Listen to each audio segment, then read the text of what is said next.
Hello everybody and welcome back to Nerdy Miniatures and the continuation of my Sylvaneth Spearhead series. In today's video, we complete the Spearhead. We build our Tree Lord, the Spirit of Durthu, along with his minions, the Spite Revenants, and his 3 Kurnoth Hunters. This video will be broken up into different phases of building. These are indicated by the timestamps, so feel free to jump around as you wish. So, if this sounds like something you'll be into, then stick around.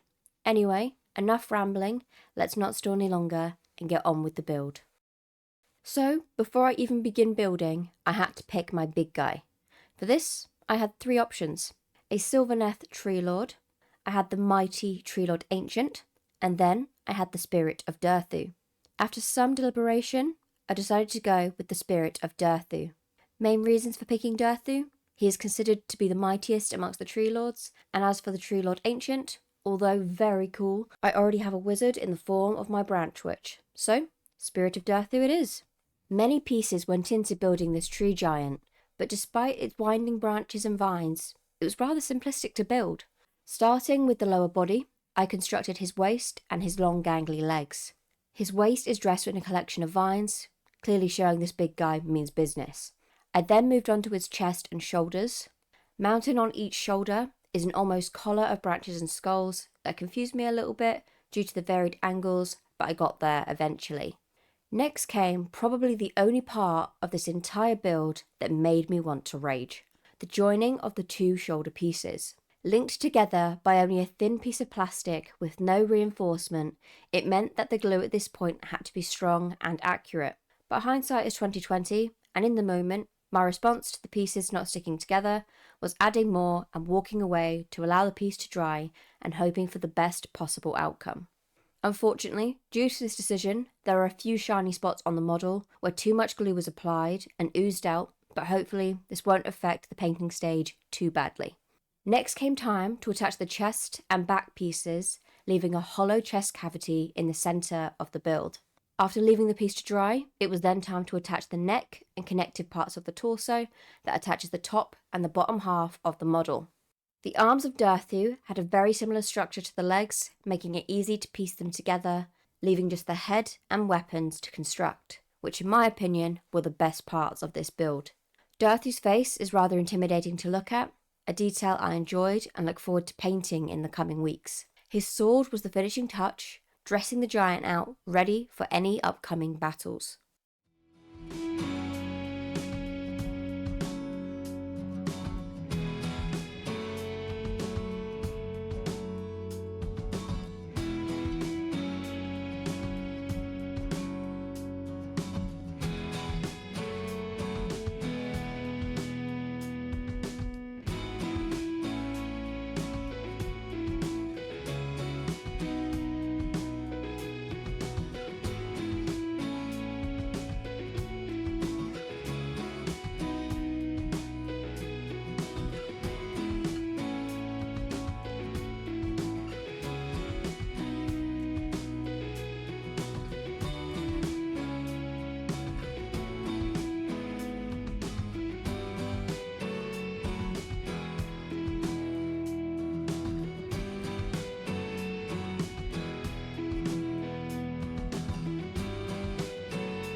Now, moving on to the Kurnoth Hunters.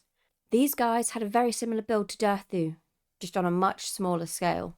This made for a much quicker build than Durthu, but still an enjoyable experience nonetheless. All three figures are very similar, the only difference being the vines I used for their heads and of course their weapons. I had the choice of 3 weapons for these hunters: scythes, swords, and bow and arrows. Each had their own advantages and disadvantages, but I liked the idea of these figures looking like tree grim reapers, so I went with scythes. Although these figures were a little bit on the fiddly side, they came out really cool, and I'm really excited to paint these.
Now, moving on to the last of my minions. I had to choose between Tree Revenants or Spite Revenants. Tree Revenants are considered the heart of the Sylvaneth host, compiled of infantry that also had a champion, musicians, and a bannerman. Although beautiful, with long flowing ghostly hair, I decided to go for the Spite Revenants. I love the idea of having this shrieking host striking fear into the hearts of any enemies they come up against. Consistent of 5 figures, one of these as a champion, only a little bulkier than his other friends, but each had a terrifying ghostly face, held in a stage of permanent rage, accompanied by razor-sharp claws on each hand, allowing these guys to charge in on their enemies and tear them apart limb from limb. Their construction was very, very simple. Each had a matching face, as well as hollow tree outer bodies and ghostly apparitions that filled the space, making them very quick and effective to build.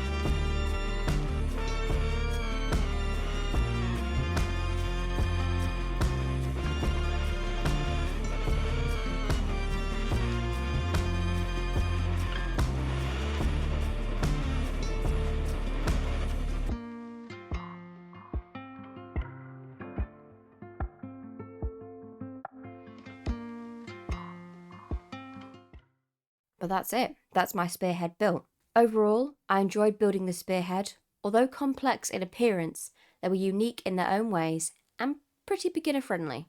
On a scale of 1 to 5, 1 being beginner and 5 being expert, I would put this entire spearhead at 3. Although fiddly, as someone who has never built any miniatures or Warhammer figures before this, I still managed to pull off what I think is still a pretty cool collection of humanoid tree creatures. Now, all that is left to do is paint them before we can begin battling them against Mr. Nerd and any of our friends who think they have what it takes to go up against my mighty Sylvaneth host. So what is next? We will once again return to Middle-earth as we build the second half of our Battle of Edora's starter set, this time working on the evil side as we build Wolf, General Targ, and 24 Hill Tribesmen. So, that brings us to the end of this video. If you managed to stick around till the end, then thank you, it's appreciated. And if you enjoyed this build, then might I recommend subscribing to the channel so you can see it being painted in the future and see how it performs in battle. Down in the description below, you will find a link to Mr. Nerd's channel. So if you enjoy MMOs, action RPGs and streams, then please feel free to check that out. There is also a link to my channel where I cover all things fantasy lore from Tolkien, Game of Thrones, and most recently, Age of Sigmar. So if that piques your interest, then there is a link to that also. Anyway, that'll be it for today. Hope you guys have a wonderful day or night, wherever you are in the world. And as always, peace out.